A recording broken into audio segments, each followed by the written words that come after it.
అందరికీ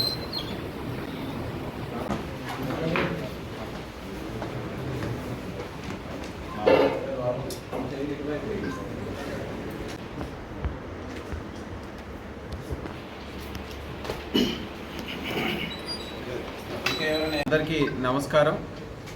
సూర్యాపేట జిల్లాలో Mothe police station పరిధిలో 11/12 ఈ నెల 11వ తారీఖు 12వ తారీఖు ఇంటర్వ్యూనింగ్ నైట్ మనకు 12వ తారీఖు మధ్యాహ్నం టైంలో ఇన్ఫర్మేషన్ రావడం జరిగింది.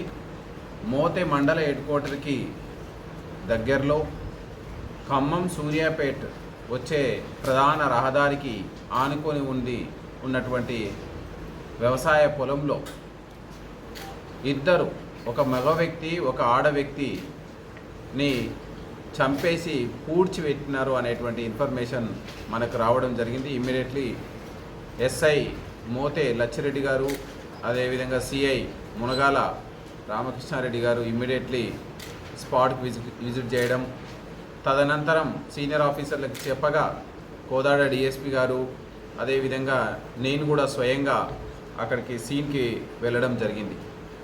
అక్కడ చూసిన తర్వాత మనకు దానికి సంబంధించిన వ్యక్తుల ఆచూకీ మనకు తెలియదు కాబట్టి అక్కడ ఉన్నటువంటి గ్రామ పాలనాధికారి ఫిర్యాదుతోటి ఈ ఇద్దరి మరణాలపై మర్డర్ కేసు రిపోర్ట్ చేసి ఎగ్జిక్యూటివ్ మ్యాజిస్ట్రేట్ సమక్షంలో వీడియోగ్రఫీ ద్వారా మనం ఆ రెండు ఏవైతే పూడ్చివేయబడిన వ్యక్తుల శవాలని బయటికి ఎగ్జ్యూమ్ చేయడం జరిగింది.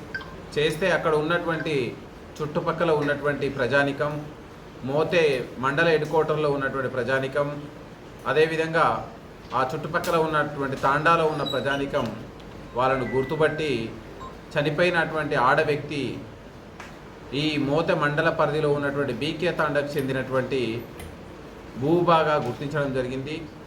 ఇంకొక మగ వ్యక్తి నాగుగా గుర్తించడం జరిగింది. వీళ్ళిద్దరూ భూబా నాగు భార్యాభర్తలు, బీకే తండా వాసులు. వాళ్ళకి ఎటువంటి ఆధారం లేకుండా మోతే మండల పరిధిలో ఈ యొక్క వ్యవసాయాన్ని భూములను లీజుగా చేసుకొని జీవనం సాగిస్తూ ఉన్నారు. సో వీళ్ళు అనుమానాస్పద రీతిలో మరణించి ఉండడంతో మనం మర్డర్ కేసుగా నమోదు చేసి సిఐ మునగాల ఆధ్వర్యంలో ఇమీడియట్లీ ఇన్వెస్టిగేషన్ స్టార్ట్ చేయడం జరిగింది. అక్కడికి వెళ్ళిన తర్వాత dog squad, clues team, technical team అన్నీ విజిట్ చేసి మనం టీములుగా డివైడ్ అయిపోయిన తర్వాత మనం దర్యాప్తును వేగవంతం చేయడంతో మనకు ఉన్నటువంటి సాంకేతిక ఆధారాలు, అక్కడ ఉన్నటువంటి ఫిజికల్గా ఆధారాలు, వీటన్నిటిని క్రోడీకరించి మనం ఇందులో అక్కడనే మోతే మండల పరిధిలో ఉన్నటువంటి సుందర్ అనేటువంటి వ్యక్తి ఇందులో ఆ లేట్ నైట్ వరకు వాళ్ళతోటి గడిపినట్టు ఉన్నట్టు మనకు తెలిసింది.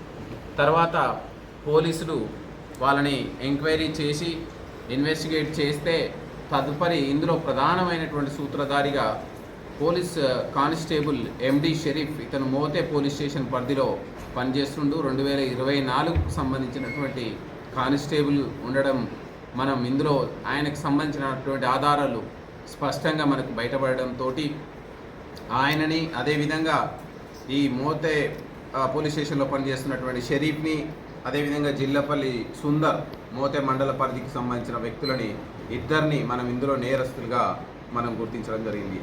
ఇందులో పూర్వపరలోకి వెళ్తే ఈ జల్లపల్లి సుందర్ అనేటువంటి వ్యక్తి మోతే మండల పరిధిలో చిన్న చిన్న పంచాయతీలలో ఇన్వాల్వ్ అవుతూ ఉంటారు.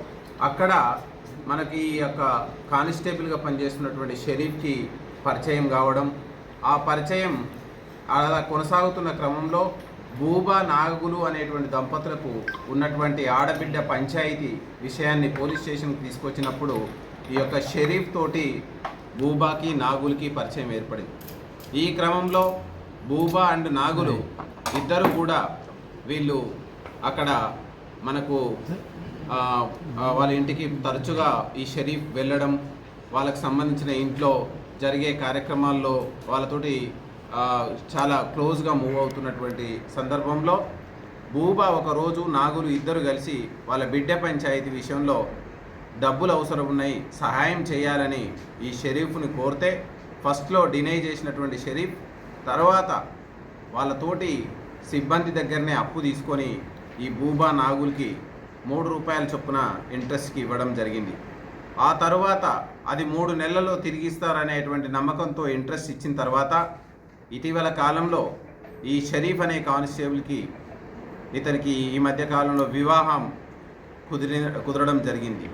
ఈ వివాహం కుదిరినటువంటి సందర్భంలో నా డబ్బులు నాకు ఇవ్వాలని అతను ఈ బూబా నాగలు దంపతులని కోరితే వాళ్ళు వీరితన్ని మీరు ఆల్రెడీ మాతోటి ఇంటిమసీ ఉంది, మా భార్యతోటి ఇంటిమసీ ఉంది, నాతోటి ఇంటిమసీ ఉంది అని ఆమె ఇతన్ని బెదిరియడం, నీకు డబ్బులు మళ్ళీ అడిగితే నీ మీద ఎస్సీ ఎస్టీ కింద రేప్ కేసు కింద కేసు పెడతామని బెదిరించడంతో ఈ యొక్క షరీఫ్ భయాందోళనకు గురై ఎలాగైనా నా డబ్బులను రాబట్టుకోవాలి, వీళ్ళు నన్ను మోసం చేసిర్రు, వీళ్ళని ఎట్లయినా ఎలిమినేట్ చేయాలనేటువంటి పథకాన్ని ఒక పూనుకోవడం జరిగింది. ఈ క్రమంలో సుందర్ యొక్క సహాయం కోరడం జరిగింది. సుందర్ కూడా తాను వాళ్ళని ఎలిమినేట్ చేసేందుకు ఒప్పుకోవడం జరిగింది. ఈ క్రమంలో వీళ్ళని నమ్మించి బయటికి తీసుకురావాలనేటువంటి ఒక పథకాన్ని రచించడం జరిగింది. ఆ పథకంలో భాగంగా వీళ్లకు అంటే బూబా నాగులకి ఏదైనా లోన్ ఇప్పిస్తాను, మీకు కొన్ని గొర్రెలు కానీ కొన్ని పశువులు కానీ ఉన్నట్లు, వాటికి మీరు సపర్యలు చేస్తున్నట్లు, వాటికి మీరు నీళ్లు దాపేటువంటి ఏర్పాట్లు కానీ వాటిని మేత వేసే ఏర్పాట్లు కానీ వాటి ద్వారా వచ్చేటువంటి పశువుల పేడ గొర్రెల పెంట వేసే ప్రదేశాలు వీటన్నిటిని మీరందరూ సేవ చేస్తున్నట్టు ఫోటోలు ఉంటే లోన్ ఈజీగా శాంక్షన్ అవుతుందని నమ్మించి ఎప్పుడైతే 11వ తారీఖు రోజు సాయంత్రం నుంచి దీనికి పథక రచనకి వేగంగా ప్రణాళిక సిద్ధం చేయడం జరిగింది.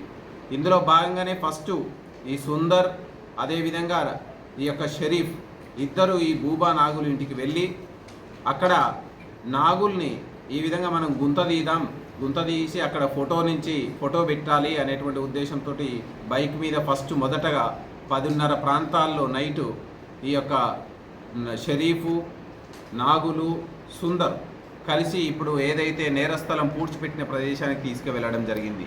అతన్ని నమ్మించి గుంట తీస్తున్న క్రమంలో నాగులు పారతోటి గుంట తీస్తూ ఉన్నాడు, సుందర్ గడ్డపారతోటి తోముతూ ఉన్నాడు.